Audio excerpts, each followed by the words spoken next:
Assalamualaikum warahmatullahi wabarakatuh. Selamat pagi anak-anak. Kita berjumpa lagi pembelajaran online. Semoga kita semua selalu dalam lindungan Allah Subhanahu wa taala. Amin. Hai, gimana kabarnya? Semoga sehat-sehat ya.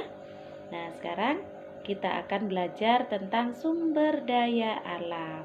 Oke, ikuti penjelasan dari Bu Guru. Apa saja sumber daya alam yang ada di sini?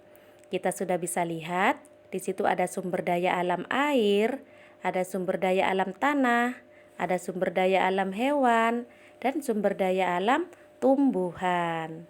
Nah, mari kita jelaskan satu persatu ya, apa saja manfaatnya dan cara menjaganya bagaimana. Oke, 1.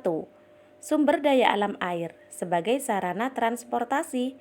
Oleh nelayan, air digunakan sebagai alat transportasi untuk menjalankan perahunya. Oleh manusia, air juga digunakan untuk menyiram tanaman, untuk mencuci, untuk mandi, untuk minum juga. Sumber daya alam tanah, yaitu tempat berpijak. Tanah juga digunakan untuk tempat mendirikan rumah. Sumber daya alam hewan, sebagai sumber makanan. Seperti pada ayam bisa dimanfaatkan daging dan telurnya. Hewan juga digunakan sebagai bahan sandang, yaitu sebagai pakaian seperti kulit lembu bisa digunakan untuk jaket, untuk sepatu. Nah, kalau kulitnya buaya dan ular itu bisa digunakan untuk tas dan dompet.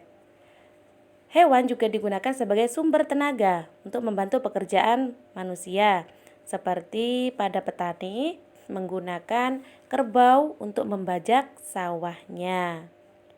Sumber daya alam berikutnya adalah tumbuhan sebagai bahan makanan.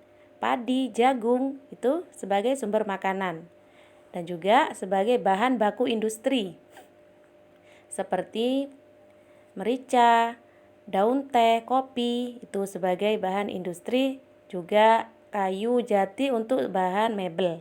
Tumbuhan juga untuk menghasilkan oksigen yang kita hirup setiap hari. Kita menghirup dari tumbuhan. Apa saja hal-hal yang dapat menyebabkan rusak habisnya sumber daya alam ini? 1. Boros dalam menggunakan sumber daya alam.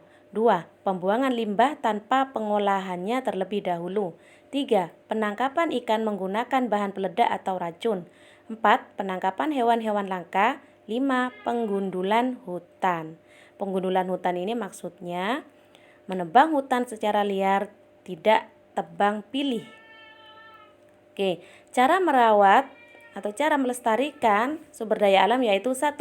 Rutin dalam membersihkan lingkungan.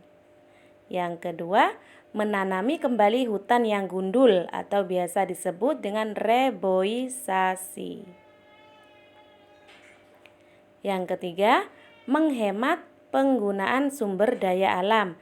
Jadi kita harus menggunakan seperlunya saja.